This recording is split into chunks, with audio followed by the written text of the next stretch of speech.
Good evening. I'd like to call our regular council meeting on Monday, October 26th to order at 6 p.m. Good evening to members of the public watching the live webcast or to those viewing the video after the meeting from our website. I'm Mayor Cliff McNeil-Smith, and joining me in the council chamber are councillors Chad Rintoul and Scott Garnett. And we have our four council colleagues joining us via Zoom. Good evening to councillors Sarah Duncan, Barbara Fallett, Terry O'Keefe, and Peter Wainwright. You will be able to hear their audio but not yet see their video. And joining us in the council chamber this evening are the following staff. Our CAO, Randy Humble, our Director of Corporate Services, Andrew Hissick, our Director of Engineering, Parks and Works, Jen Clary, and our manager, Senior Manager of Long Range Planning, Corey Newcomb, and our Executive Assistant, Paula Cully. I'd like to respectfully acknowledge that we're holding this evening's meeting in the territory of the Wasanish Nation. And in addition to our agenda this evening, we'll put it under correspondence under 4B is a letter from the Sydney Lawn Bowling Club. And I'll look for a motion on the agenda, please. I'll move approval as amended. Second. All in favor? None opposed. Motion carries. Thank you.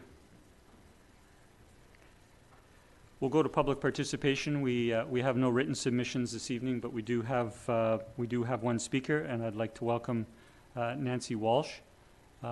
Ms. Walsh, can you hear us? Yes, sir, I can. Ms. Walsh, you have the floor for 3 minutes, please. Please go ahead. Oh, okay, wonderful. Good evening.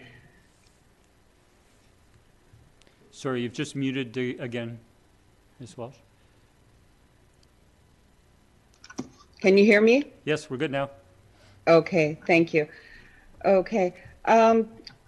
Sorry, I own Lone Tree Cafe and Bakery in Sydney. And sorry, I had one of your counselors come up to see me a few weeks ago to try and figure out what I can do for the winter to be able to stay open, to be able to winterize, to have more seating. From what I understand, there actually has been nothing put in place for winterization for cafes and restaurants like myself.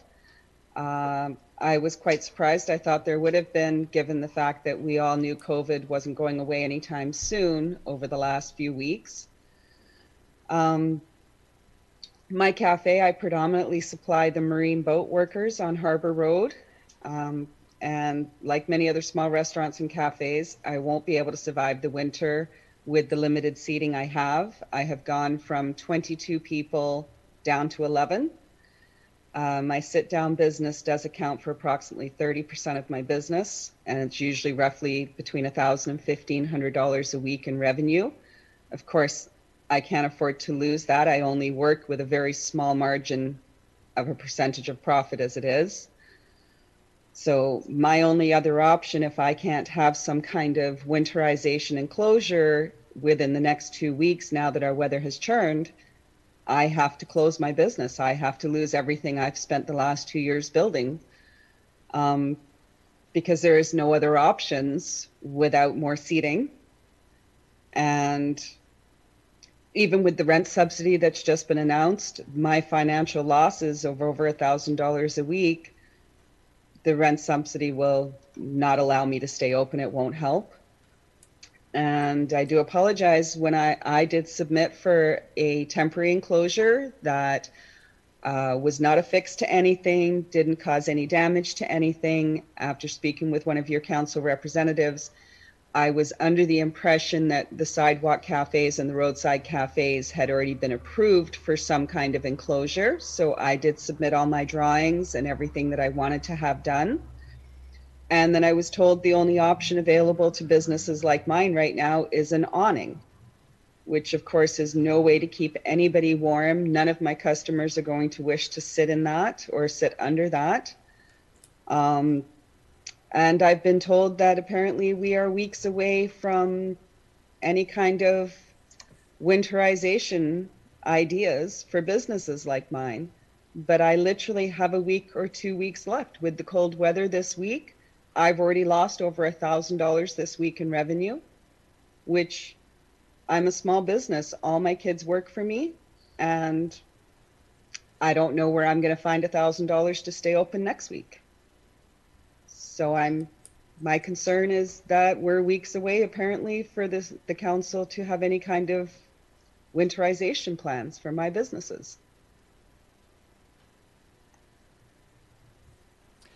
Thank you, Ms. Walsh, for coming before council this evening. I do understand that you do have an application submitted with staff, and as staff may have responded to you, council did previously, a number of weeks ago, request staff to bring a report forward on winterization of a public right-of-way, either on sidewalks, on sidewalks and in parking right-of-way.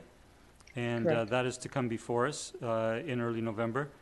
I apologize for the delays. Winterization, making them spaces suitable, given the liabilities on public right-of-way, is taking time. The municipalities around the region are working on it respectively, and we will try to have something come forward as soon as possible.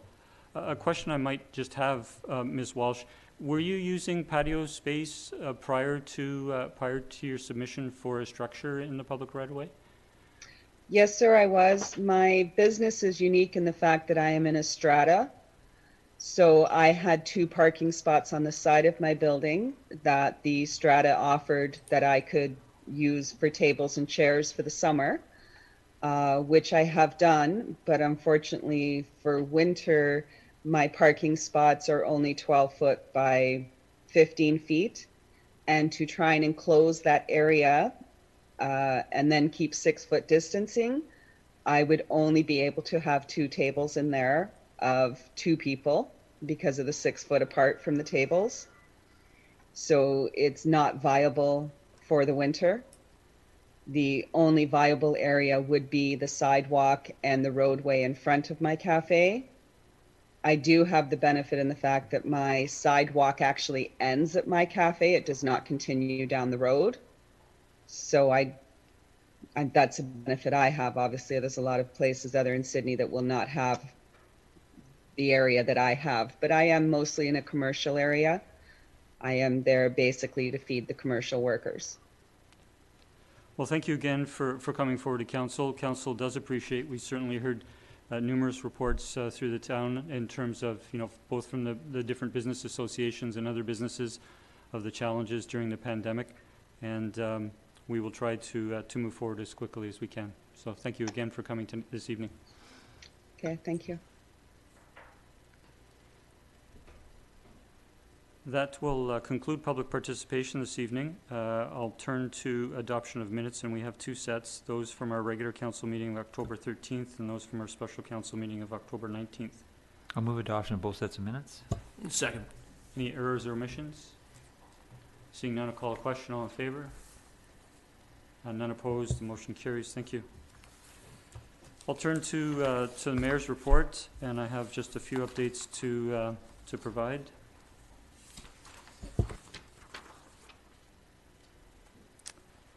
Back on Wednesday, October 14th, after our last council meeting, I attended the CRD board meetings, and the CRD board highlights came out on Monday the 19th, and just wanted to touch on a couple of aspects of the CRD board highlights.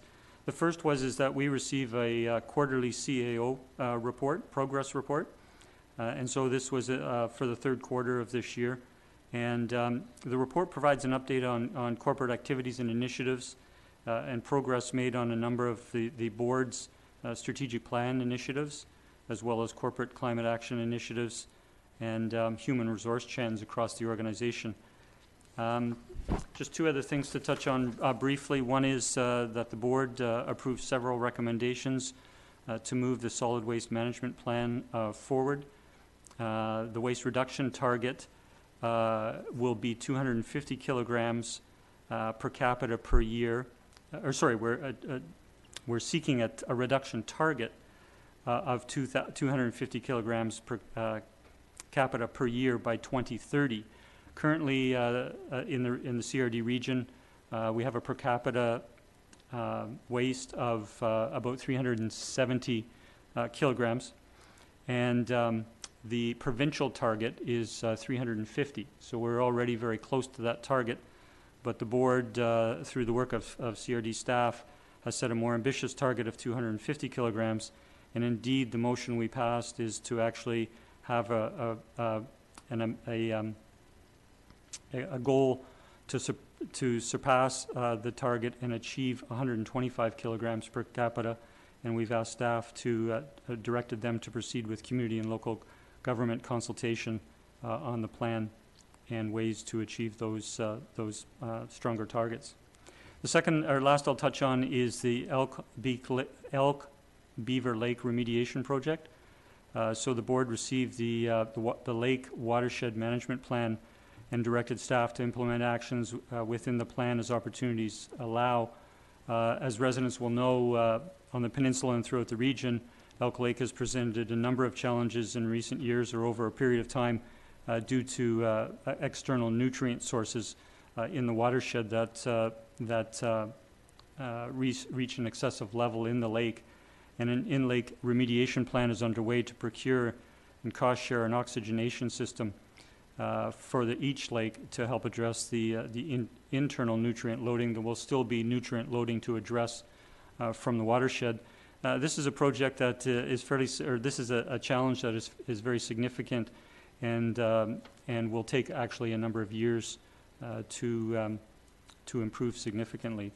So that's a quick update. I continue to encourage residents to subscribe to the CRD board highlights. If you go to the CRD website, you can subscribe to the highlights and receive those as soon as they come out. And included in the highlights are detailed reports that the CRD board reviews. On that same Wednesday, on Wednesday evening, Council held its a virtual town hall for residents in Sydney, and we were very pleased to have 4 excellent speakers. We had Morgan Shaw, Executive Director of the Downtown Business Association, and she spoke to some of the event planning this fall, including Halloween, Remembrance Day, and Christmas, and the drive-in movies that were booked in 6 minutes. They had something like 1,100 or 1,200 responses, and they're trying to possibly arrange additional showings. On Tuesday the 20th, I attended the last Rising South Island Prosperity Partnership Rising Economy Task Force meeting. This group has been meeting since April, have been providing ongoing updates to Council and the public. The final recommendations were approved by the task force, and Rising Economy Week is a virtual forum open to everyone in the community, residents, businesses, other nonprofit stakeholders. It will be a virtual forum from November 16th to 20th. There'll be some national keynote speakers and other forums that there will be participation. 160 recommendations will be in the final strategy released that week, and we encourage everyone to participate. Again, if you go to the SIPP website, you can sign up to join that virtual forum November 16th to 20th. On Wednesday the 21st, I attended the CRD Planning, Transportation and Protective Services Committee meeting. We received the staff report with regards to the South Island transportation strategy. I've spoke to that at previous meetings, but we did pass resolutions to direct staff to bring forward the actions already in the budget for 2021, and for our committee of the whole next week to have further discussions on advancing transportation in our region and working with the new government.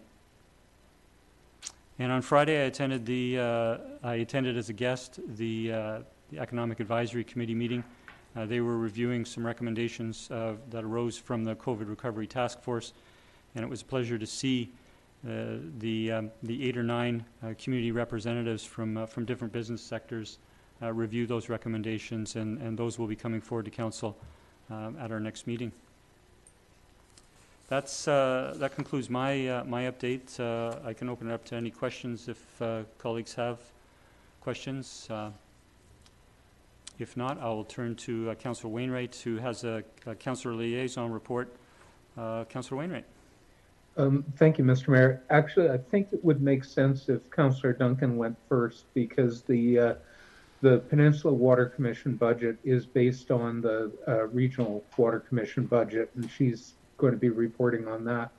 Well, thank you, Councillor. Councillor Duncan, would you like us to provide, I know you have 3 reports tonight. Would you like to provide the first on the CRD Water Commission? Yeah, thanks.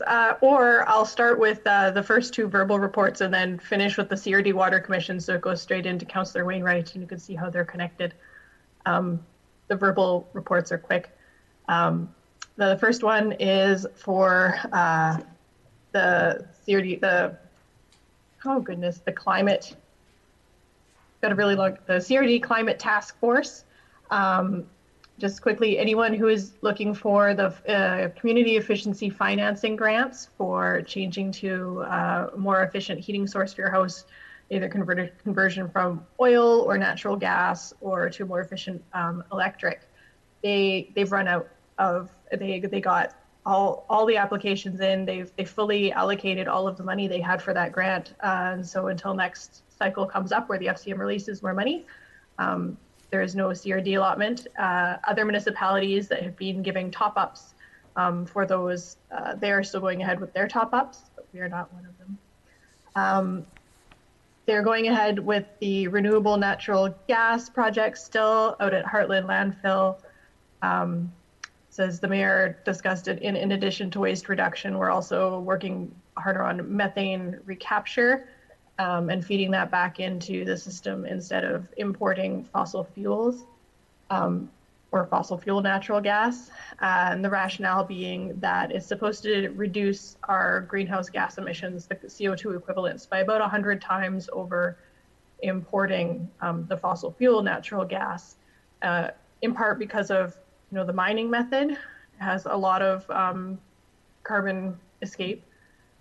In addition to burning it, and conversion of methane to CO2 kind of reduces the carbon equivalents there. So they consider that a climate mitigation to be capturing that gas and feeding that into our system.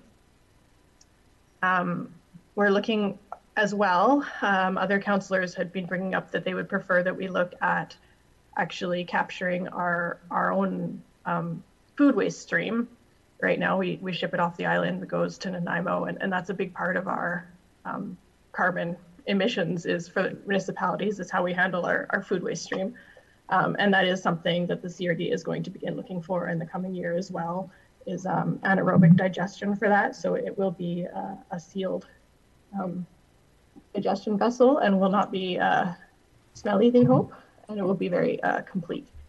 In addition, there are 2 climate change summits that are coming up. Well, there's related summits, the Good Food Summit in December and the Vancouver Island Resilience Summit. And I will be attending those as kind of the climate task force liaison for Sydney. First is the Resilience Summit is on November 6th, and the mayor of Tofino kind of spearheaded that one for the island, kind of looking at island-wide climate change strategies that they can look at. And the Good Food Summit, of course, has just kind of been continuing here in the Greater Victoria area for some time. So the next report is from the Emergency Planning Committee meeting, which is on October 21st. And I attended that as the alternate. And the major piece of business was results of the town response to COVID, the public survey that went out. And in general, people were fairly positive about the result, how staff handled communication and responses. The main critiques that people had was if they weren't aware of the town's responses, or specifically what was the town's response versus what was mandated for us to do by the province, or that we had different communications rather than just putting out second or third hand information from the province or from the federal government. So there was definitely confusion that people had about how much was our to communicate, whether we were stepping on or stepping into an area that wasn't our jurisdiction. And then there were people who believed that we should have done more and who believed that we had accessed more information than we did. For example, a lot of people thought we should have been publishing how many cases were in Sydney, which is of course not information that the town was ever given. And it's likely the province had that kind of information, saved and able to disseminate. So there's definitely misunderstandings about that. There were also other critiques on our initiatives. They were primarily about aspects of the response that were also outside of our jurisdiction to enforce, like mandatory mask wearing. So kind of a recommendation arising from that was about kind of making it clear about what is within the town's jurisdiction during emergency management and emergency response, so that people have a better idea about what the town is empowered to do. And the piece of information coming out of that was that flu shots are available. I think a lot of people have already been getting them. I've seen the lineups down the streets. And we've already heard from the medical clinic that they have them there. We also have them at 4 pharmacies in town by appointment. And Island Health will be operating their flu clinic out of the Mary Winspear by appointment as well on November 17th and 24th and on December 1st and 2nd. Right, now finally the CRD budget report. So sorry, my kitten is just making this hard. All right, so this was on October 21st as well. And what we were approving was the 5-year regional water supply strategic plan. Just the midterm progress report was for information, because that's what feeds into the budget, is that water supply strategic plan. It's a 30-year planning horizon, but they chunk it up into 5-year bits. And so they wanted to let us know kind of what had managed to go ahead and where we were, especially with COVID. So the 5-year strategic priorities are regarding things like land acquisitions to protect the water supply, remediation of previous land uses. There was a gravel pit that had been used for illegal target practice, so it had become contaminated with lead. Watershed security officers, we've needed to hire more of those as we've made more acquisitions, and defending from forest fires has become a bigger task. Ecological modeling and hydrology studies and putting in the associated monitoring infrastructure for that has been a big task, especially for the Leach watershed, which is, a big part of the expansion plans of the next 30 years, hopefully, and forest fuel management. And there's been upgrades to the physical plant to switch to new chemistry processes. And always with the emergency resilience preparations like hardened hydrants, the emergency trailers, and the storage shed. So there will be, for 2021, a water supply master plan update, which is a review with Island Health, primarily because as our region grows, we need to kind of look at whether the additional filtration stuff that we would be adding in the lake is warranted due to the potential for increasing risks from wildfires due to climate change and algal blooms, as well as the water temperature becomes warmer. And just looking at increasing water demand due to increasing population. Our per capita water demand is going down, but as the number of people here go up, that may become an issue. And also the ecosystem restoration and the capital improvements required to onboard the Leach water supply. In 2021, we'll be hiring 1 new full-time watershed security officer, as well as our infrastructure upgrades. Now, the big piece of the 5-year capital plan is worth $125 million. About 4 million of that is cost-sharing projects with the Juan de Fuca distribution service, but a significant portion is for us here on the peninsula. We're doing the upgrades, the earthquake hardening on the number 4 transmission main. So Infrastructure Canada has a disaster mitigation fund, which we're hoping, we've applied, should supply for 23.6 million of the required regional funding share. And then each of the other distribution services within the peninsula, which is, includes Sydney, the First Nations, will have their own shares covered partly. We were supposed to hear whether that was awarded in August. However, there was no announcements made. And when the CRD followed up to see what was happening with that, they said there was really no new deadline for the decision, so it's still a wait and see. If the federal grant application is successful, the CRD will apply for a loan application to fund the remainder of the financing. And if we're not successful, it will still go ahead, but there will be a capital plan amendment will be sought to go ahead with it in phases, starting with the Goldstream Avenue section. And the remainder of that capital plan is for upgrades to the number 3 transmission main and other various infrastructure at the plant.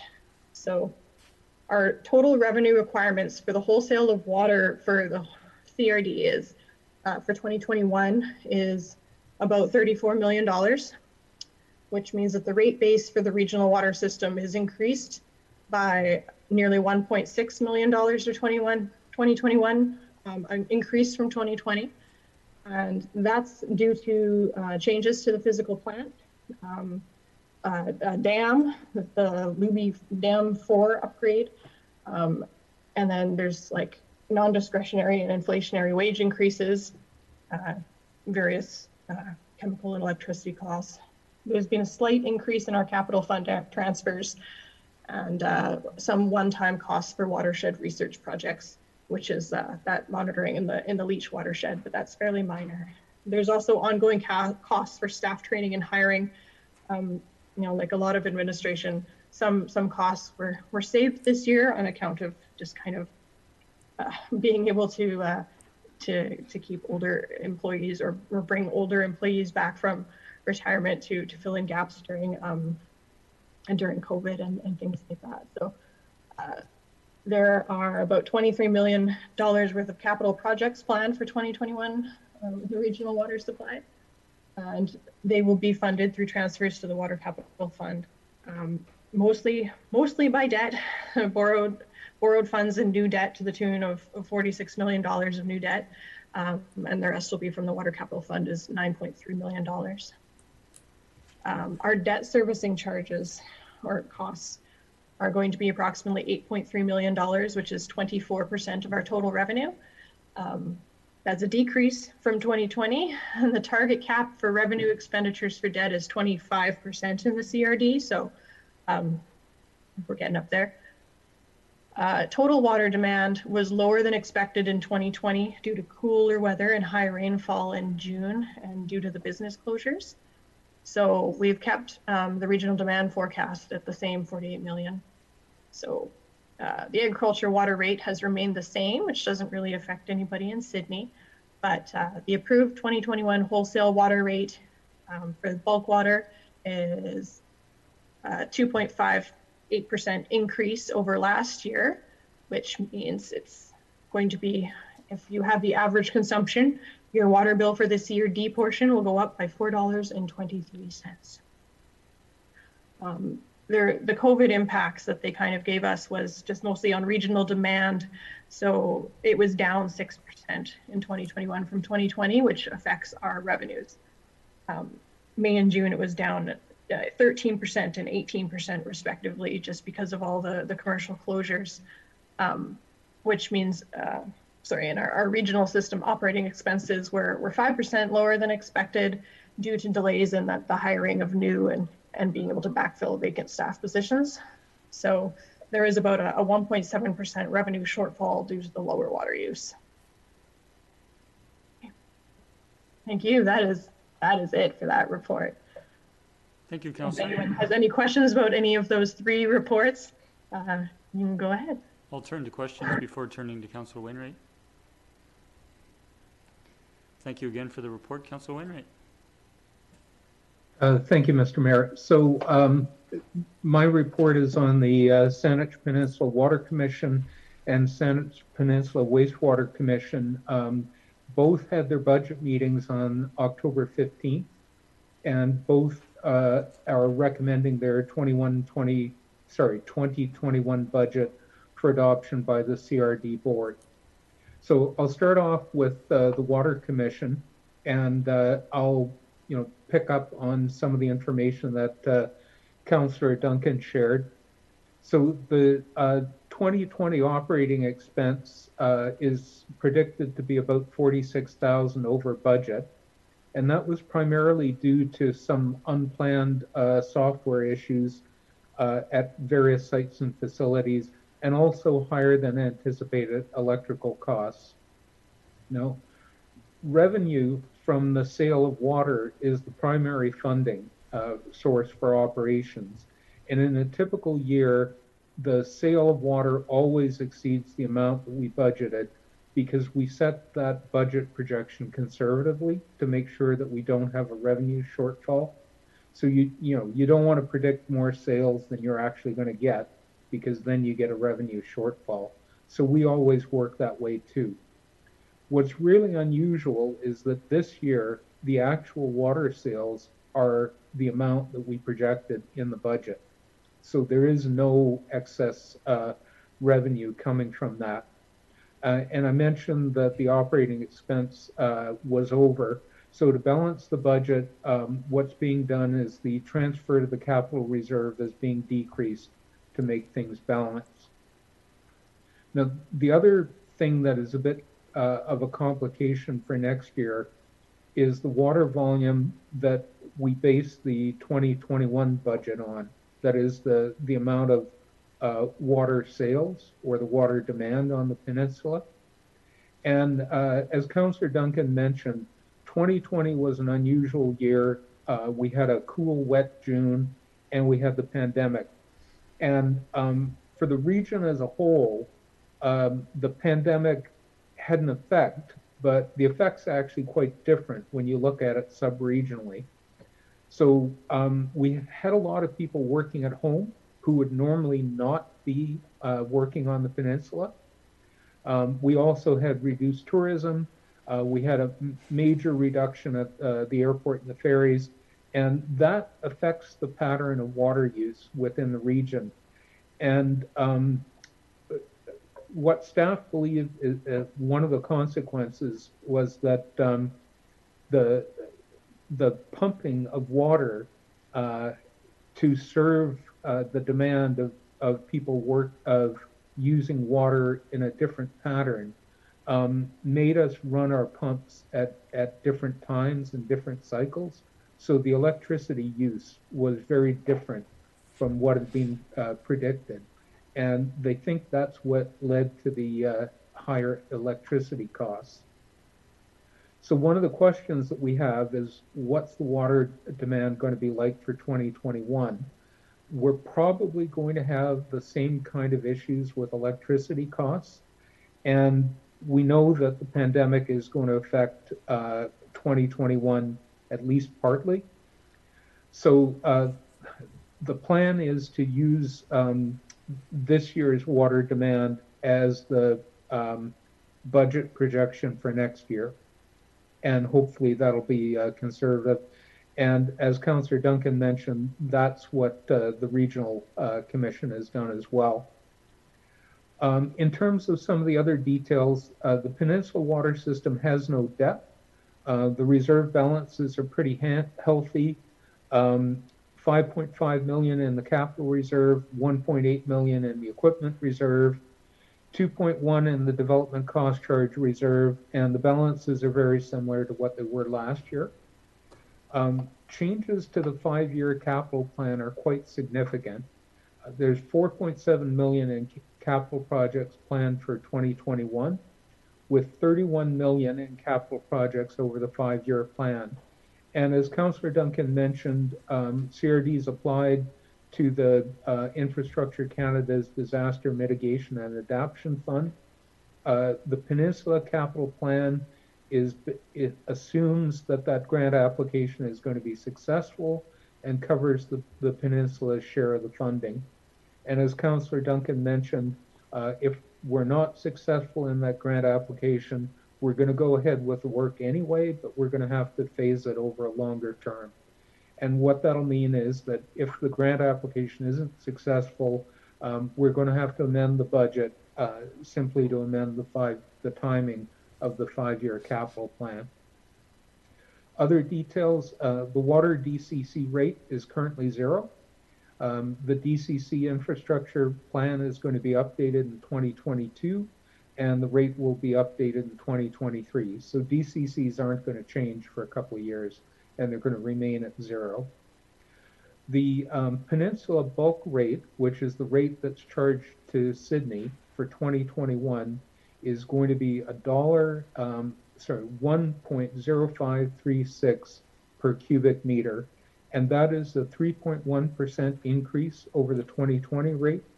And most of that, and 2.58% of that increase, is due to the regional rate increase. The increase in annual cost for the average Peninsula household that uses 235 cubic meters of water per year is going to be $7.36, plus any municipal increase. Okay, so that's it for water. I'll now move on to the Wastewater Commission. So for wastewater, the pandemic also affected the 2020 operations, and the estimated 2020 actual for operation of the trunk sewer and treatment plant is projected to be $67,000 under budget due to lower expenditures in the heat recovery operations and lower expenditures in unplanned equipment repairs and maintenance. So that stuff offset higher than budgeted costs in other areas. And in fact, that surplus is completely offset by the loss of revenue because of the shutdown of the pool at Panorama. And the way the treatment plant is set up, we have a district energy system which exchanges heat from the sewage treatment plant, and that is used to heat the pool at Panorama. So when they closed the pool, we were no longer supplying heat to Panorama, and Panorama pays for that heat. So with no revenue coming in, we wound up with a 101,000 shortfall on that budget item. And to balance the overall budget, the transfer to the capital reserve fund will be decreased. It's unknown how the pandemic is going to affect Panorama's pool operations next year. And this is crystal ball gazing. What we've done is simply projected that the revenue will be 50% of what a normal year would be. So that's projecting more revenue than this year, but less than a typical year. 2021 operating expenses are going to increase significantly by 15.35%. And that is primarily due, and that's $405,000 annually for the cost of residuals being sent to the new Heartland Residuals Treatment Facility. That's the Corps' biosolids handling thing at Heartland. And the overall budget increase for that is, or the contribution to that increase, is 14.4% of that 15.35. The Wastewater Commission is continuing to explore alternatives, but we're in the very early stages of that. And we're actually locked in by the temporary authorization we have from the under the liquid waste management plan that we have to continue sending our residuals to the Heartland RTF until we get an amendment to that liquid waste management plan order. So the Peninsula Wastewater Service also has no debt, and the Commission, this one is a very unusual thing. The Mayor will see it at the CRD board. The Commission is recommending that the CRD board approve a bylaw transferring $1.7 million from the DCC reserve to the General Capital Reserve. This is being done because there is no requirement for that $1.7 million for DCCs, and it can be used in the General Capital Reserve. and it's a special authorization from the province that lets us do that. So I'm sure staff will be able to explain it when it comes up to the board, but it is very unusual. I would not be surprised if some of the board members ask about it. Reserve fund balances are healthy with projected reserve balances of 1.5 million in the capital reserve, 501,000 in the maintenance reserve, 676,000 in the equipment replacement one, and 30,000 in the development cost charge reserve. The treatment plant is currently operating at around 50% capacity, and no expansion is expected to be required to accommodate growth for at least 20 years. Capital projects planned for 2021 total 4 million. They're all funded from reserves, with a total of 8 million in capital projects over the 5-year plan.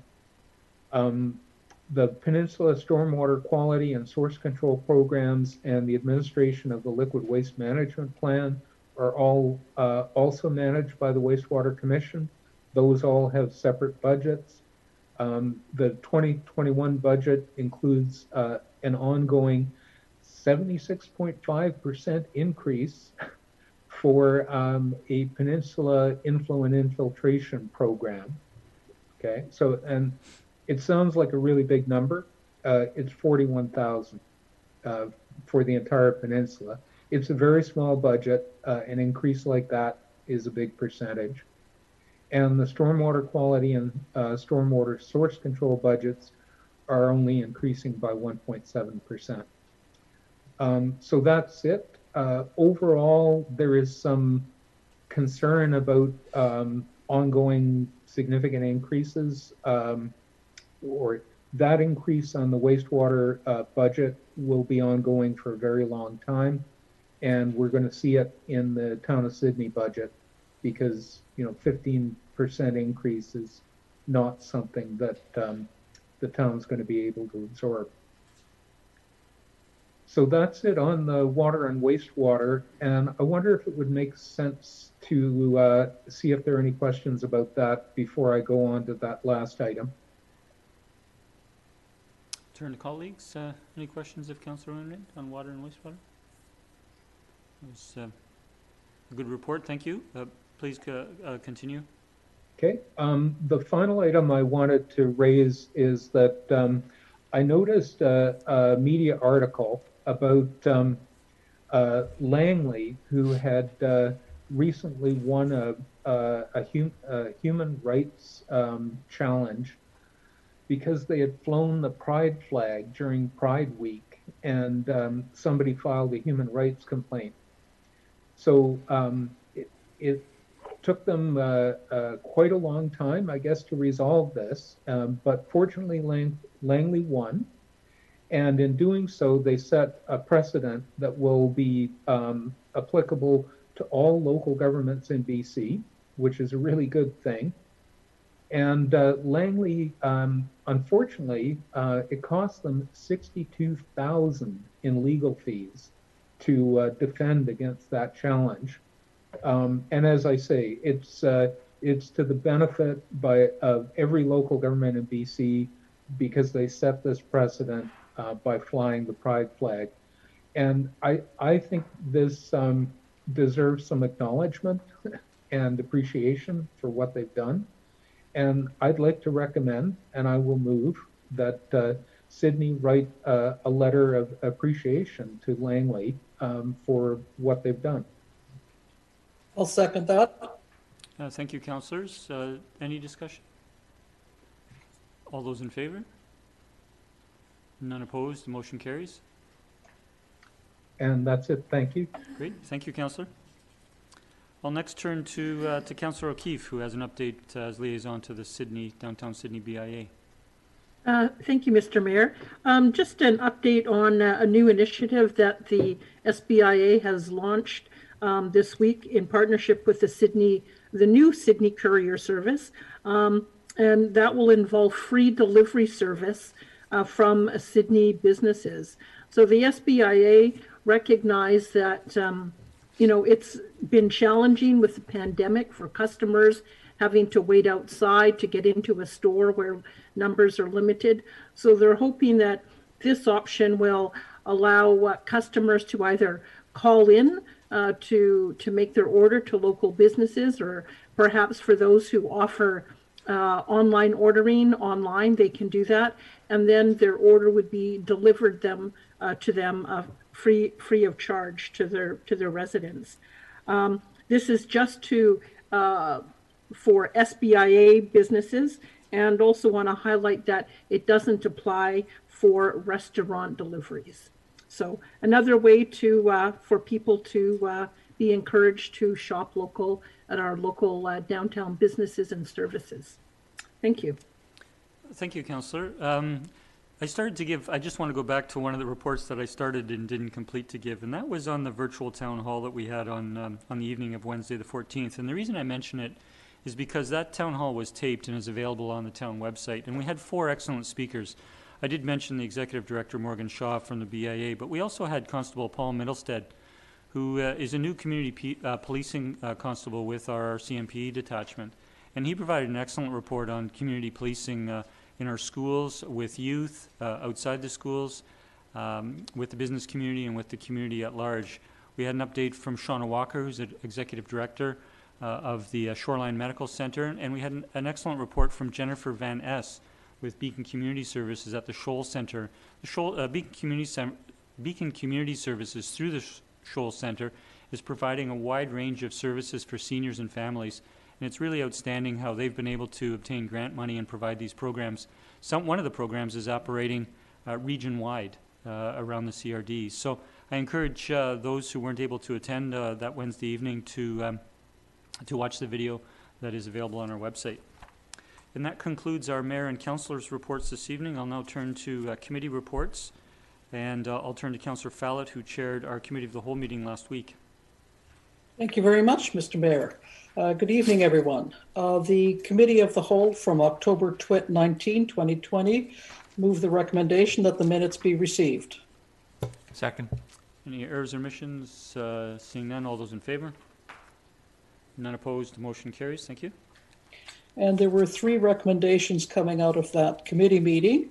And the recommendation 1 is property tax distribution policy. Committee recommends, and I move, that the staff report dated October 13, 2020, regarding the town's property taxation distribution policy be received for information and considered at the next committee of the whole meeting. Second. All those in favor? Opposed, none opposed, motion carries. Recommendation 2, proposed amendments to off-street parking and loading bylaw number 2140. Committee recommends, and I so move, that the staff report dated October 13, 2020 be received for information, and that a bylaw to amend off-street parking and loading bylaw number 2140 be brought forward for council's consideration. Second. Discussion? All those in favor? None opposed, motion carries. Thank you.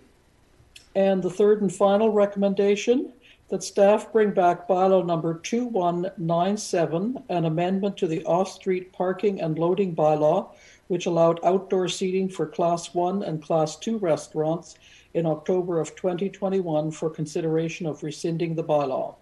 Second. Discussion? All in favor? None opposed, motion carries. Thank you, Councillor. Thank you.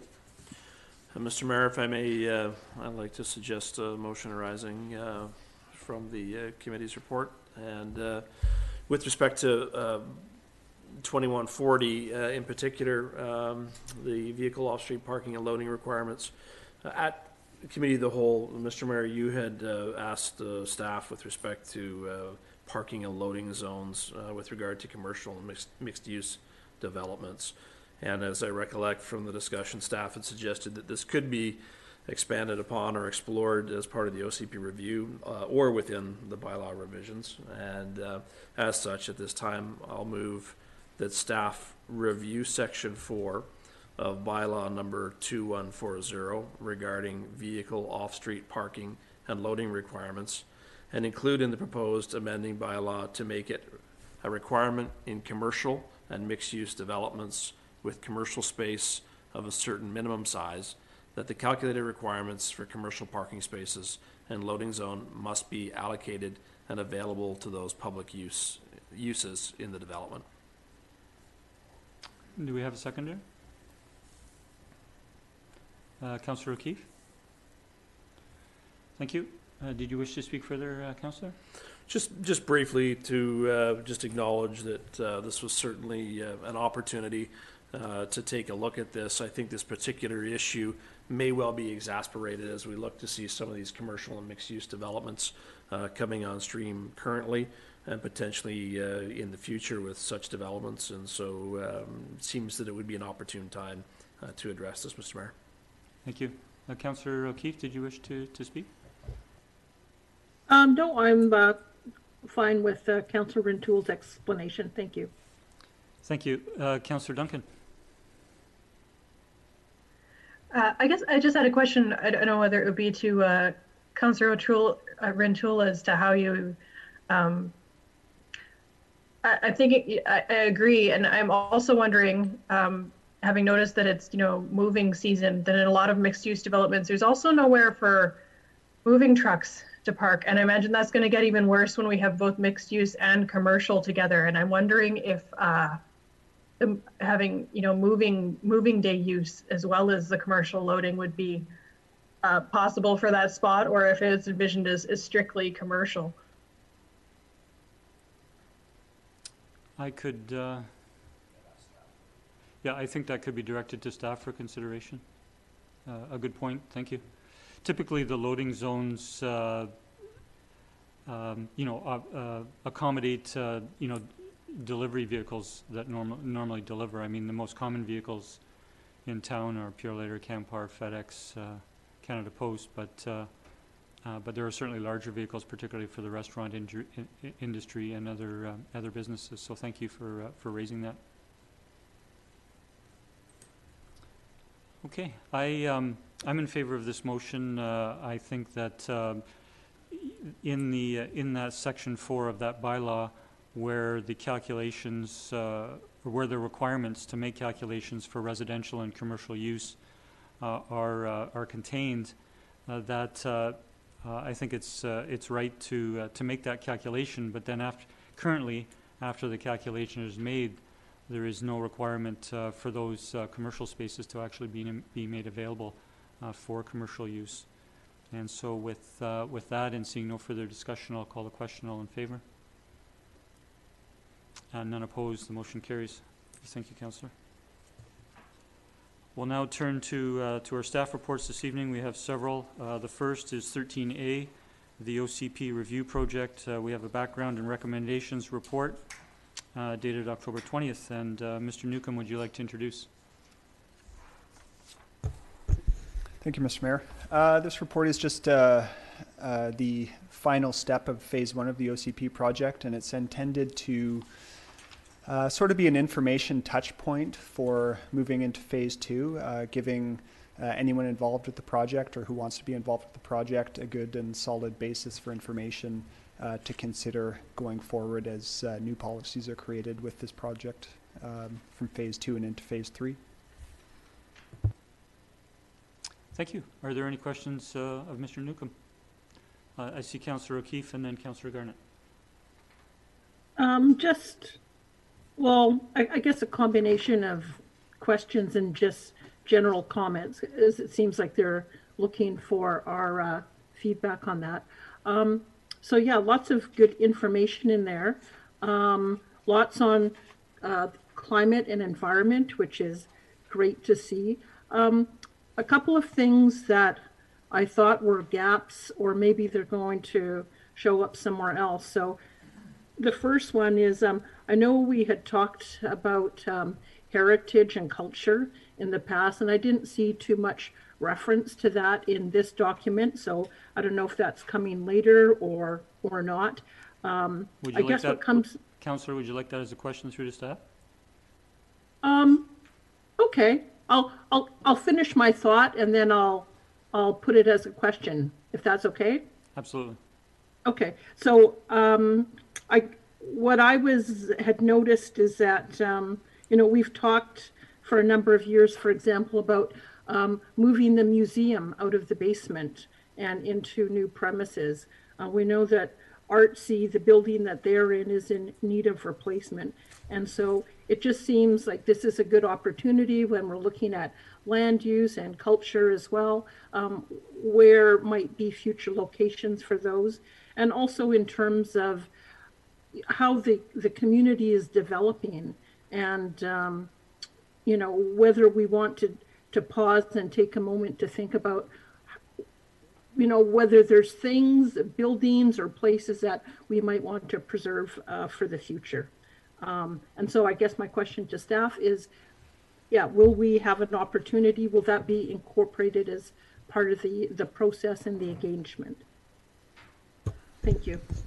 Yeah, through the mayor to Councillor O'Keefe. I do think that the line blurs a little bit in terms of, you know, what is kind of old that needs to be surveyed in this report and what's new stuff that's going to be undertaken as, you know, new initiatives as part of the OCP project. But I think the important point here is that this report is a survey of what the town has at the current time and what the consultant sees as some gaps and subsequently some recommendations to fill those gaps in our current makeup. I would say that probably there is some potential for the consultant to recommend that maybe a larger heritage section or something like that could be added to the new OCP, but I think they've probably looked at what is in our OCP that relates to heritage, and as far as that policy goes, they've considered it to be probably pretty standard and probably in terms of the amount of heritage in Sydney, there's not a ton of extra work to be done. That's not to say that extra work will come, but as far as that policy in the OCP goes, there's not a ton of extra work and gaps to fill in to that section of the OCP document, if that makes sense. So there will be additional work in that area to build on that, but the survey of that specific section of the OCP probably hasn't turned up anything that has really been significant, I suppose. So just if a follow up to that, if I may.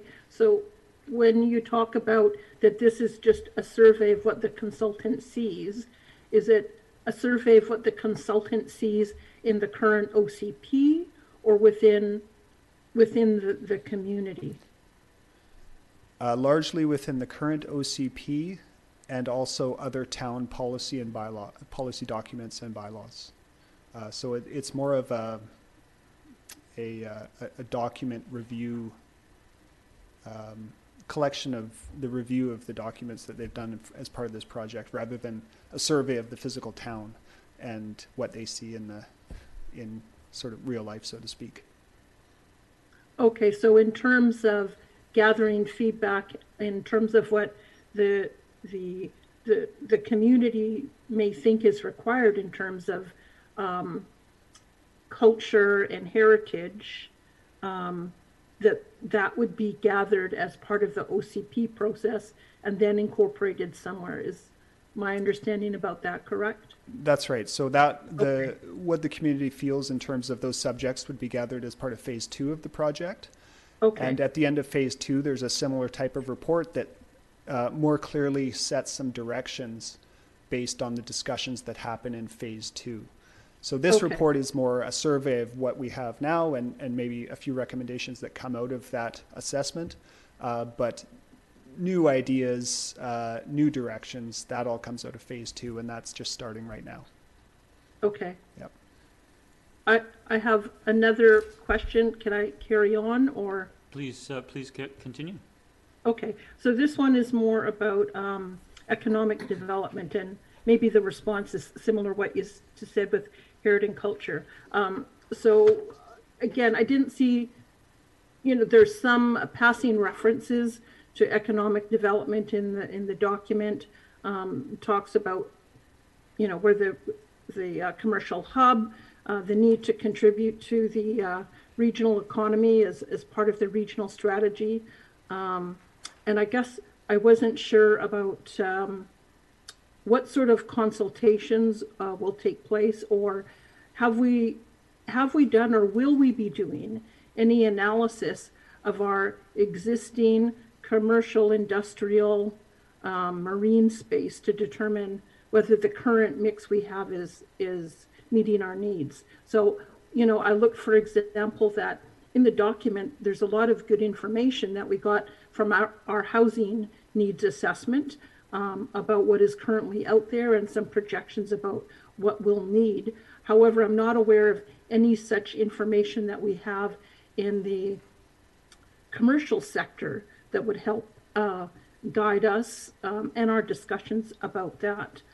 And then the other thing sort of related is about, are we looking at how the pandemic may affect future land use and zoning decisions related to businesses? So for example, do we see a future that maybe we don't need as much retail space?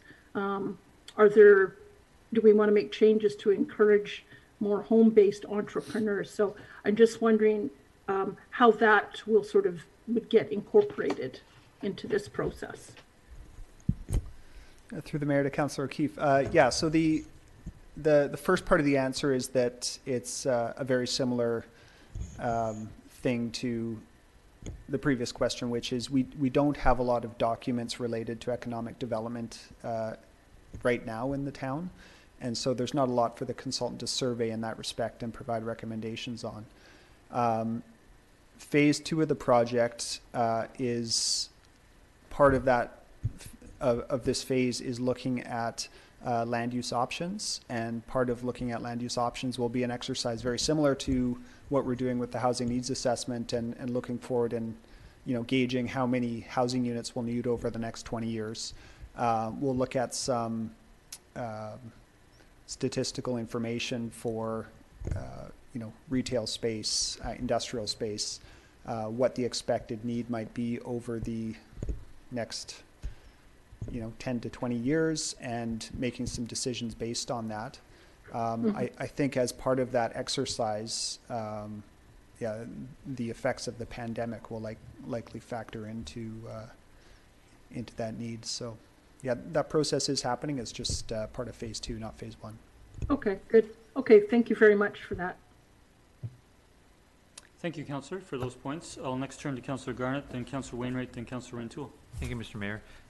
Just some points, I guess. I don't have any questions. I was looking at the neighborhood planning directions part of the West Sydney local area plan, and under 2, enhance Galaran Road for pedestrian while not restricting truck movement.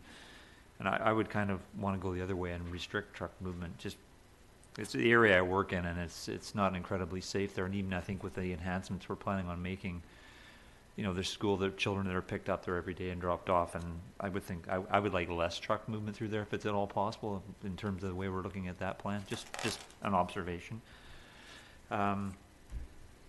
And it was funny, I was looking at the downtown local area plan. I was looking at buildings that are appropriately scaled and significant residential density, and then I thought back to what we went through before the last election, and those were the real key issues that people seem to be focused on. So it's good to see it there, and hopefully people will read this document and add some input into it. And then the part about range of housing options for all income levels, and that of course is an area where I think we need to do a whole lot better, especially when you consider the Argyle was torn down, and that was a building that was low rental. So something that just jumped out at me when I was looking at it. And under strengthen policies and regulations to prioritize needing housing types, and I like a lot of what it reads in there, but I'm a little worried about the cash in lieu part, simply because we had that fund that wasn't used for so much. We haven't really used it at all, and to put more money in there and give developers the option to not do something that's more directly, helping our situation, kind of is a little bit worrisome for me. And the last thing I pointed to is, and it's just a statement, I was looking at the growth projections part, and how concerning it is to see that the prediction of the number of individuals in the following age groups declining, and they're all the lower age groups, and how the upper tier is going to go up. And you think about all the services that are required and needed for people as they age in home, and to think that we're going to possibly lose potential people to provide those services, that's something that we really have to worry about going forward. And that just sort of really jumped out at me. So just more points in terms of it. But if you want to comment on any of those things, you can. Otherwise, it's fine. If I might comment through the mayor to the, I just want a quick comment on the last one. I think there's a certain aspect of, there's part of the age thing we can't do anything about because it's people age and that's the way life is. But I think there is an aspect you can change and it's a bit of a build it and they will come scenario. If you build that housing that attracts a younger demographic or a certain type of demographic, it's likely to be filled. So we need to make sure going forward that our policies reflect very clearly that type of housing that we want to see in the community and subsequently the demographic that is likely to fill it. You can. Yeah. Thanks again for the report. It's very good. Thank you, Councillor. And again, just to the last point that you made and Mr. Newcomb spoke to is you know, when you see that that demographic decreasing, really what it's doing is in terms of a projection is it's really taking the trend that exists now. And as Mr. Newcomb has said, if you can you know, revise your plans and build for it, then you can hopefully affect the trend. Next turn to Councillor Wainwright. Thank you, Mr. Mayor. I have a question for staff regarding the, I guess, the process for this. So in the staff report, you're mentioning that this is going to go to the OCP Review Advisory Committee. And you also talk about it may be beneficial to refer it to the Advisory Planning Commission. And then the staff recommendation is to refer it to APC for review and comment. And the motion isn't looking at referring it to the OCP Review Advisory Committee. And I guess I'm just wondering about timing and how this works. Is it going to be going to the APC, then back to council, and then getting reviewed to the OCP Review Advisory Committee? Or is it going to go to both committees kind of in parallel? Or is it going like to APC and then APC's comments will go to the OCP Review Advisory Committee? I'm just wondering, and because I'm on both of the APC and the OCP committee, I'm just wanting to know what the plan is for how this is going to go through the committees. Through the mayor to Councillor Wainwright. I guess the short answer is they are essentially going in parallel. The OCP Advisory Committee has been called by the chair for a meeting tomorrow. So it's on the agenda for that meeting. If council chooses to send this report to APC as well, that would likely happen on November 3rd, so in fairly short order. Any comments from council and both of those committees would be collated by staff and sent back to the consultant for incorporation into the report, essentially shortly after APC provides those comments and council receives them in the following council meeting. So yeah, essentially we're just looking for comments from each separate group and then staff will gather all those comments together as soon as they've been able to provide them and send them off. Sorry, thank you for the question. Thank you for the question, Councillor Wainwright. Just to clarify through staff, so I'm aware that they were going to go in parallel, but the comments from the respective committees will come back to council. As part of the minutes from the meetings, yes. Yeah. Okay. Thank you. And I think it would, thanks for raising it because it was the same, I noticed the same in terms of the recommendation. And I think it would be reasonable for the record to add referral to that committee. Thank you. Okay. And I'll just comment that APC will be aware of what the OCP Review Advisory Committee says because there are two APC members on the review committee. Good note. Thank you. Turn to Councillor Rantoul. Thank you, Mr. Mayor. To Mr. Newcomb, thank you for bringing this forward. I think it's very comprehensive, and I like the way it ties together. So it's I think it's a great tool to bring all the background into one document. Thank you for that. It did lead me, as I was reading it, to think back to sort of our engagement strategy, and I don't recall any specific touch points that references the development community. And I mentioned that only because as I was reading it and looking through sort of the housing and affordability aspect, that range of housing options that was discussed, also the growth projections and the demographics that are in here. I think, some comment from the development community would be important. So maybe as part of the process, is that group targeted for input, or could it be included for some specific input to get their thoughts and feedback on where we're at and where we're going? Yeah, through the mayor to Councillor Rintoul. On this specific report, no, we haven't reached out to the development community to get their feedback on this. The Urban Development Institute, based out of Victoria, but they do have a number of peninsula developers on their in their organization, has expressed an interest in being involved in the OCP process at the appropriate stage, and we are planning to bring them into the process.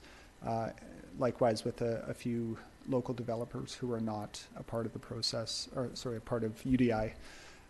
We've also, as part of the stakeholder interviews process, we've interviewed a local developer as well. So there has been some input to this point in the project, and there will be more going forward. But certainly we could reach out if council wants us to on this report as well. There is some pertinent info in there in terms of walkability, where it might be appropriate for certain development types, et cetera. So, but just to add to that, I guess this report forms the basis of the charrette process that's coming up, which is sort of an urban design development focused engagement process, and a lot of the information that's in here will be incorporated into that process on a higher level. So and the development community would be involved in that engagement opportunity as well. So there are definitely some areas where they can provide input, yes. Good, thank you for that. I would just like to echo Councillor Rintoul's observation and also speak to this real estate community. Real estate, they're very tuned in to. I mean, they meet with a lot of people who choose not or can't move to the area, and they certainly appreciate demand and what is actually what is actually transacting. And I found them an excellent resource of information in this area. So along with the development community, both large and small, they've had a number of developers have had experience that would, I think, bring good information to our planning process. Any further speakers? Councillor O'Keefe. Thank you. Just one thing that kind of caught my eye. This was in the information kind of halfway to the end of the report. It talked about, it gave little maps about, whether you were 5 different areas that were 5 to 10 minutes within a park or a retail cluster. And what caught my eye, especially with the one on the retail cluster, is I wondered where they got their information, because it didn't ring accurate to me the way that I was understanding it. So, for example, I just looked at, my neighborhood, which is North Sydney, and it shows that I'm within 5 to 10 minute walk to a retail cluster. And it looks like the retail clusters that they've identified are actually across the highway. So maybe as the crow flies, I'm at a 5 to 10 minute walk. And I'm not sure how they defined a retail cluster, because aside from Canadian Tire across the highway, most of the other retail things are, building supply, home reno companies, not a place where you would go buy groceries or clothing or anything like that. So, so I don't know if that's relevant or not, but I thought, it's important to mention, because if we're going to be making planning decisions about where further retail is needed or what services are needed, I just think it's important to have accurate information on that stuff. That's all. Thank you. I'll turn to Mr. Newcomb. Thank you, Mr. Mayor. Through you to Councillor O'Keefe. Quite often, these analyses don't actually use the actual, a grocery store. They look at areas that have potential for a grocery store. Okay. So areas that are sort of commercial in nature and could accommodate a use like that. It's sort of assumed that if the need is there and the economic rationale is there, that eventually a grocery store will pop up in that location. Might not always happen, but it's more based on a potential land use model rather than what's actually there at the current time. Okay, thank you for that. Yes, thank you, Mr. Newcomb. So we do have a recommendation from the report. I move that the background and recommendations report be referred to the OCP Review Advisory Committee and the Advisory Planning Commission for review and comment. Second. Any further discussion? All those in favor? None opposed, the motion carries. Thank you for that discussion, raising those points. Now turn to item 13B, new cannabis retail store license referral. That is for Bud's Cannabis at 9775 2nd Street, and we have a report from staff. I'll ask Mr. Newcomb to introduce briefly. Thank you, Mr. Mayor. So this referral, again, is from the LCRB and is the first step in the process. It's very similar to the referral that Council received last time for GMA Retail Corp. The process is exactly the same. The location is slightly different, but quite similar in terms of it's slightly off Beacon. It's mid-block with few to no sort of sensitive uses surrounding it in the 100-meter radius.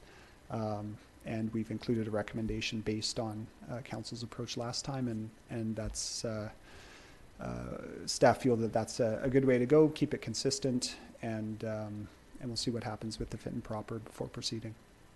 Thank you. Thank you, Mr. Newcomb.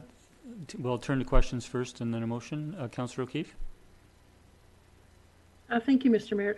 Yeah, just I think staff's recommendation makes sense. I just had a question for Mr. Newcomb in terms of the wording, and it says that we will commence its process to make a recommendation on the application.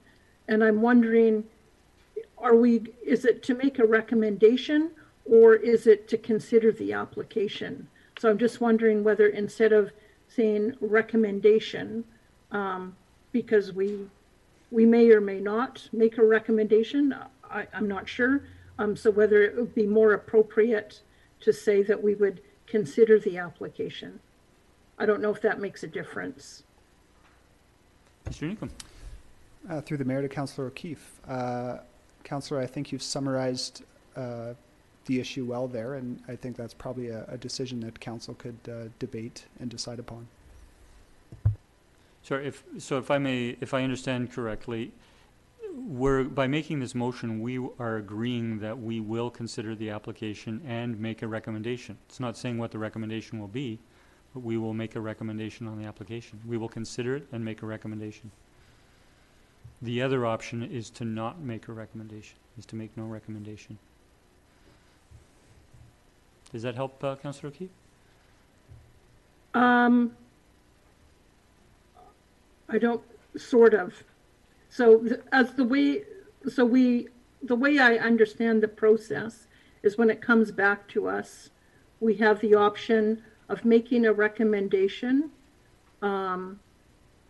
or not making a recommendation. Okay, so to correct, that's okay. That's not the process. Tonight is okay. Tonight we're deciding whether to make a recommendation or to not make a recommendation. If we pass the resolution to make a recommendation, we will consider the application and make a recommendation. And the recommendation could be to approve or to not approve the application. And we're going to make that recommendation once we get this back from the LCRB. That's correct. After, Yeah. yeah, okay. Yeah, okay, that clarifies it for me. Thank you. Thanks for the question. I'll turn to Mr. Newcomb again. Thank you, Mr. Mayor. Just an important point that the town does not approve LCRB cannabis licenses. The town makes a recommendation to approve or not approve. So a fairly important distinction there. Thank you. And Councillor Garnett. Thank you, Mr. Mayor. So, looking at the diagram you provided, and based on where the proposed store would go, and based on what we've seen in the one previous, it's not within 100 meters, but is it within like 105 meters? It looks like it's like literally just on the cusp of it. What distance would you put it at approximately?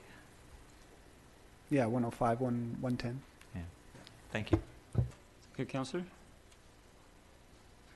Okay, any further questions of staff? We do have a recommendation.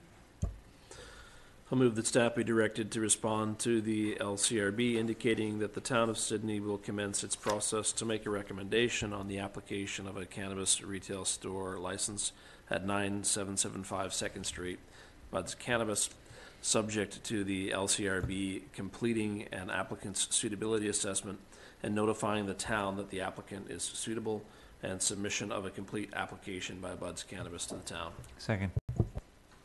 Any discussion? Seeing none, all those in favor? None opposed, the motion carries. Thank you. We'll now turn to item 13C, which is the UBCM Active Transportation Planning Grant in connection with our OCP review project, and we have a report from staff. Mr. Newcomb, this is a natural hat trick. If you'd like to introduce. Thank you, Mr. Mayor. So this is a fairly small grant at $10,000, but given that the town is planning on an active transportation plan in the future, we thought that this may be a good opportunity to take a sort of a deeper dive into active transportation related policy. Hopefully it's a fairly straightforward grant process, and the reason we have recommended Watt Consulting Group as part of this project is that they do have a long history of working with the town, and as a result they wouldn't need to sort of get up to speed on the town's information and the transportation makeup. Here they'd be able to hit the ground running, so to speak. So again, it would be a very focused sort of add-on to the OCP review project, but hopefully one that's beneficial given the active transportation plan coming up. Thank you, Mr. Newcomb. And we have a staff recommendation. With a recommendation that one, that council support an application for the UBCM Active Transportation Planning Grant Program in order to provide additional focus in this area as part of the town's official community plan review and update project. And two, that staff provide overall grant management for the project. Second. Discussion. Councillor O'Keefe. Thank you. Sorry, I probably should have asked this to Mr. Newcomb before. But would this allow us to, or will we get feedback on the Rest Haven bike lane project that we were anticipating? I know that part of that was wanting to get public feedback on that. So would that be or could it be incorporated into this? Through the mayor to Councillor O'Keefe, specifically no. The budget, the high level budget that Watt has provided as a sort of a project scoping tool, essentially piggybacks on the OCP review project's engagement activities. So Watt themselves are only looking at policy. They're not doing any engagement activities themselves as part of this grant project. So if comments do come in, I guess, on the Rest Haven bike lanes as part of the OCP review engagement process, then certainly those could be incorporated into this. But specifically, no, we wouldn't be doing any specific outreach on that issue. So I presume we're still going to do engagement with the public on active transportation, but what you're saying is that this $10,000 won't necessarily go towards the engagement part. They're just reviewing our policy. I need a bit more clarity on that. Yeah, Mr. Newcomb did say it's at the policy level. There will be Okay. opportunities through the engagement processes of the OCP. There will be engagement opportunities for public Okay. input. Yeah. Thank you. And we have a recommendation, it's been moved and seconded. Any further discussion? All those in favor? None opposed, the motion carries. Thank you.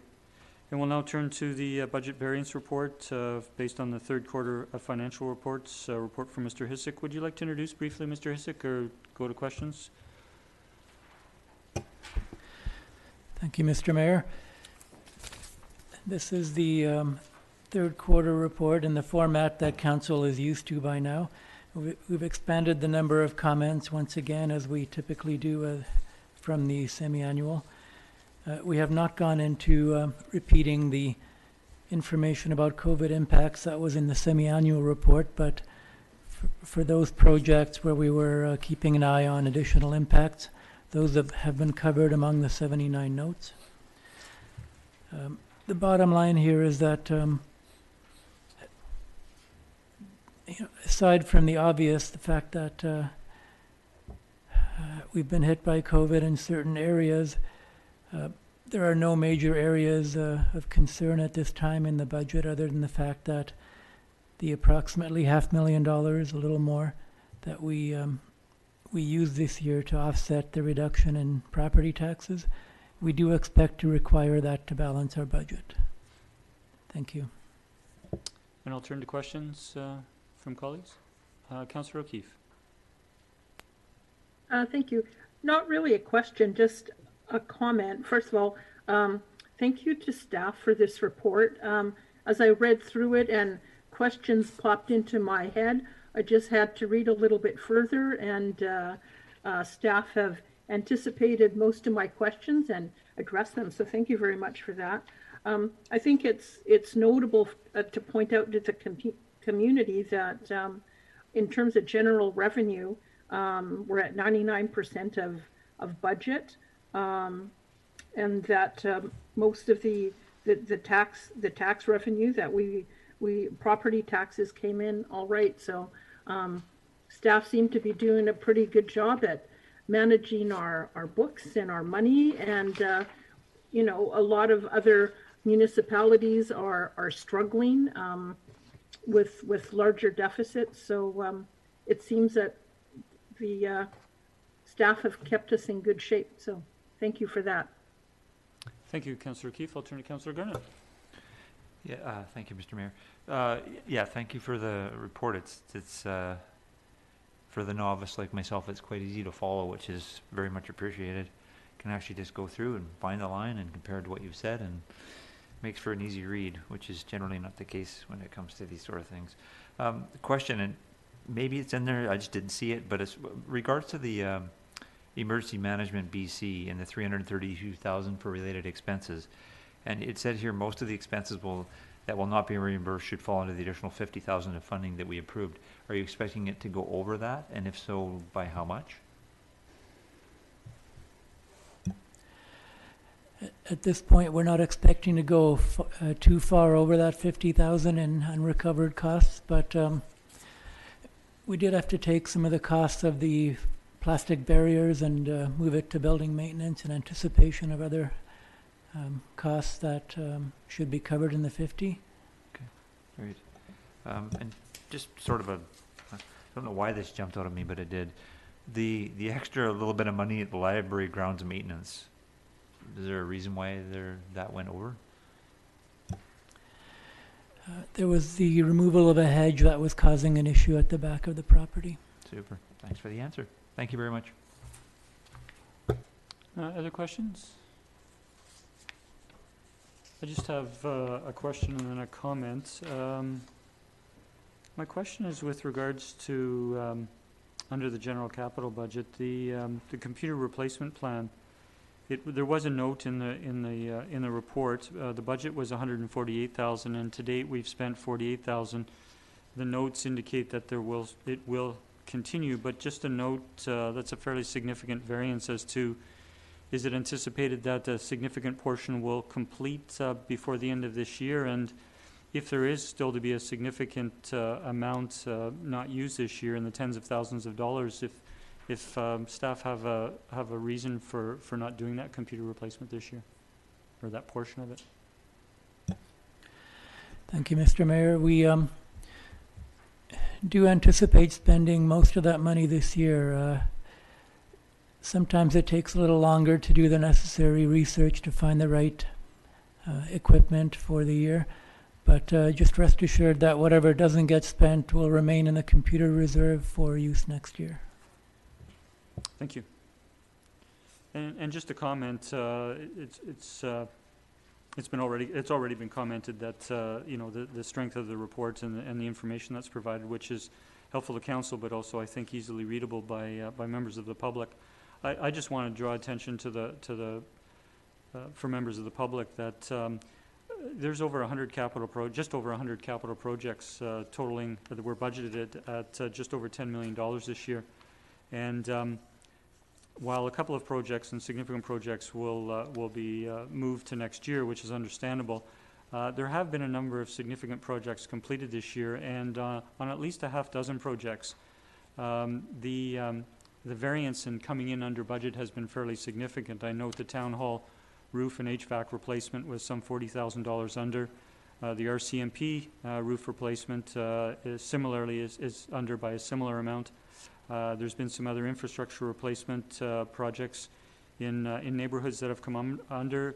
There is a couple that are slightly over, but I think the variances under budget more than make up for the ones that were over. So I just want to thank staff for continuing to try to bring projects in under budget and complete them with the quality that we would expect.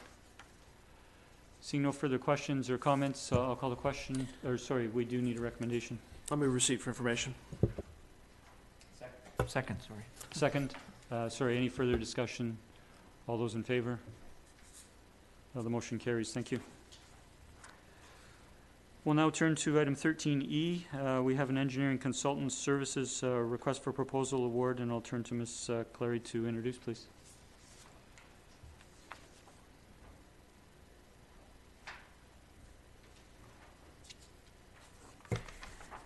Thank you, Mayor. So this project is a number of design consulting jobs all compiled into one RFP, and it'll be to make shovel-ready projects for next year and the following year. So there's 9 projects in total. We received 9 proposals from consulting firms, and it was quite a review, but we think we came up with the best one of on-site engineering, and like to award to them. Thank you. Any questions of Ms. Clary? I'll turn to Councillor Garnett. Thank you, Mr. Mayor. Just curious, as someone who's not an expert on these things, in terms of the ranking for the companies that rank the top 3, would those scores be typical, or do it just seems kind of low? I'm just wondering, do they normally come in higher, or is this kind of an average kind of what you would normally see?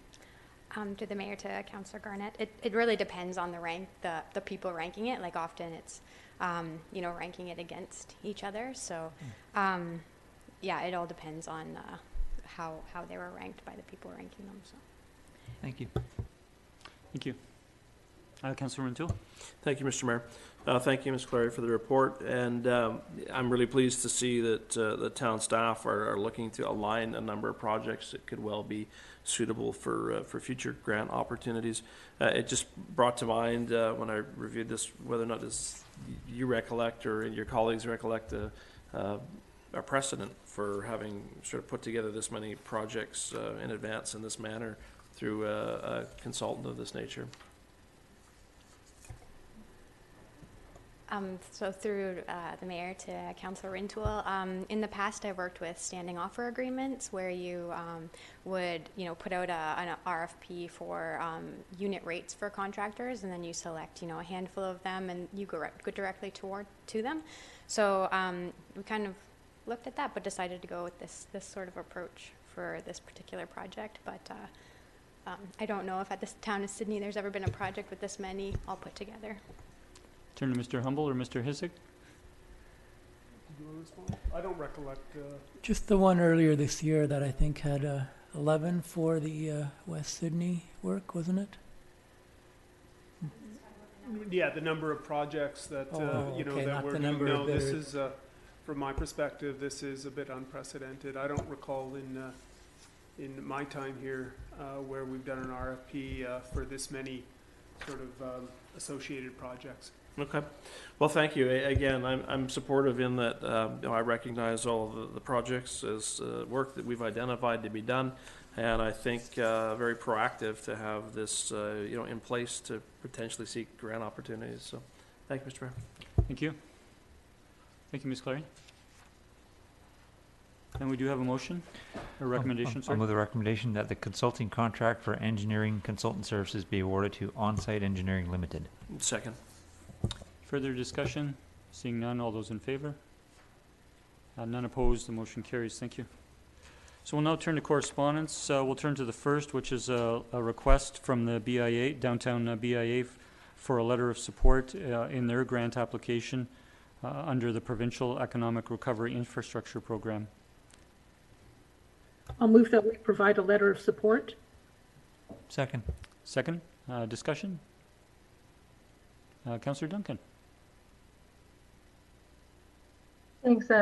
Well, this might be actually, Councillor O'Keefe might know more about this and what the limitations are on an economic recovery infrastructure program. Which might be why they chose this project. But I looked at it and thought, this seems like a very strange justification for what is decorative lighting, that for some reason, if the buildings are better lit, people will come and buy more stuff, and that the reason retail went down and we had less people here is that the American border is closed.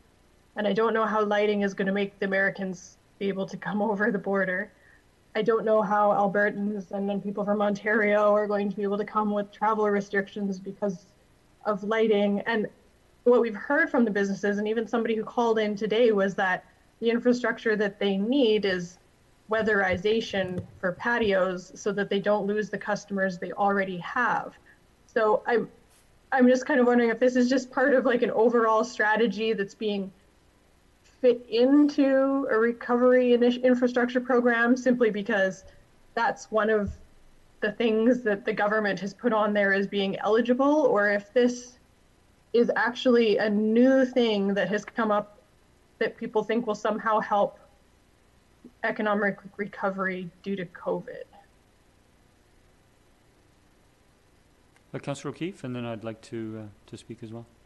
Yeah, I think what the SBIA is trying to do is to create a particular ambience and environment, like an attractive and interesting place for visitors to come from outside the area. And yeah, I don't think that they're have any ideas that putting some lights on is going to bring people across the border. Of course, that's not the case, but I think what they're trying to do is provide people, at least within the CRD and maybe a little bit further beyond, that Sydney is a really interesting place. It's got a nice environment to it, and I think that having those light fixtures just sort of adds to the overall ambience is what I think they were aiming for. Thank you, Councillor O'Keefe. And if I can add, having been a downtown business owner for in my 20th year now, and a member of on the boards of two business associations at different times, is that it was a long-term goal and desire of the downtown business community to have a lighting program for this, particularly in this time of year, the next 6 months that we're going through. And the time that it gets dark, it is not just ambiance. It actually increases the walkability and community safety in the downtown. And we do have a number of events that happen, throughout the winter. Some of them in the evening, and it would be beneficial to that. So it's actually been a longer-term desire that's come and gone, and there's never really been the funding available to dedicate it to it. And I think it, while ambience is an aspect that it does improve the walkability and safety, community safety downtown. Any further discussion? Sorry, do we have a motion? We do have a motion on the floor. I'll call the question. All in favor? And none opposed. The motion carries. Thank you. And now we'll turn to our additional item this evening, which was a request from the Sydney Lawn Bowling Club for a letter of support in their grant application to the New Horizons grant program. I move that the town provide a letter of support. Second. Any discussion? Seeing none, all in favor? None opposed, that motion carries. And we'll turn to item 16, or sorry, we have no new business. I'll turn to item 16, correspondence for information. Who received for information? Second. All those in favor? None opposed, the motion carries. We have no notices of motion. We do have a motion to go on camera. I'll move that it is in the opinion of council that the public interest requires that persons other than members of council and officers be excluded from the meeting to consider a confidential matter relating to a legal potential litigation issue pursuant to section 90.1G of the community charter, and that council continue the meeting in closed session. Second. All those in favor? None opposed, the motion carries. And a motion to adjourn? So moved. Second. All those in favor? None opposed, motion carries. Good evening to members of the public. Thank you. Thank you to colleagues. We'll reconvene shortly for our in-camera meeting.